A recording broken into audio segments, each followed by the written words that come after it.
a dark spirit, literally consuming the woman Jezebel in the Old Testament. But you also find the book of Revelation, another woman by the name of Jezebel who carried out the same kind of activity.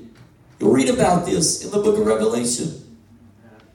And that demonic spirit did not die off with a person. But notice that Jezebel's worship and allegiance was to Baal. So the spirit of Jezebel comes under the principality of Baal. Now, we move forward into the New Testament days, our grace dispensation. That entity, that dark spirit of Baal, they live on. They carry on throughout history for centuries. And they will only be completely destroyed when God makes all things right. And I've read the back of the book. He will do that. Amen. Amen. And so here's where I'm going. If the enemy attacks our confidence in God and then in ourselves by pulling at what matters most to us, our family, our fields, our flocks, we must, yes, move into uncommon worship, our front line of defense. Don't hold back, let go, worship Him. This past weekend, I'm telling you, we moved into a whole nother level of worship. Don't you dare back up. And don't you dare let that Sunday morning crowd intimidate you. Be free. If you feel like coming and getting around the front area, just do it.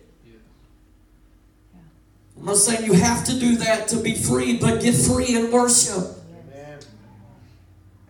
Uncommon worship. Worship with everything that is in you, which moves us into uncommon warfare.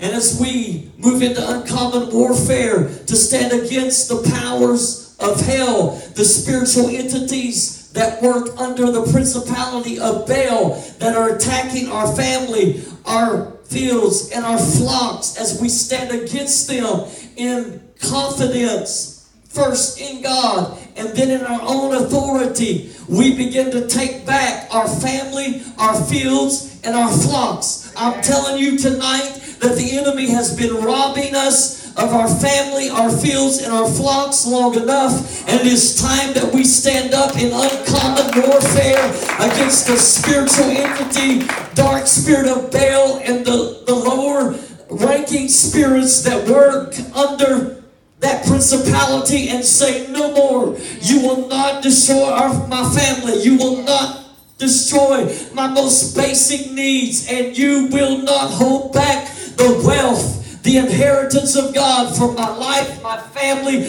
Dream Nations Church, Dream Nations Ministry, and the ministry of the kingdom of God around the world. We've got too much work to do, and it takes wealth and finances to get it done. And so, God, break this hold. Break down the entities of hell that work under that principality of Baal. Are you getting what I'm saying? I know I just touched on this on Saturday, didn't get into it on Sunday, and I felt the need to go deeper with it for you to understand that it is so imperative that we stand up, even as we would say, stand up against Jezebel, but understanding that evil dark spirit falls under the principality of Baal. And so Baal would be even a spirit that is stronger, but not stronger than our God, not more powerful than our God.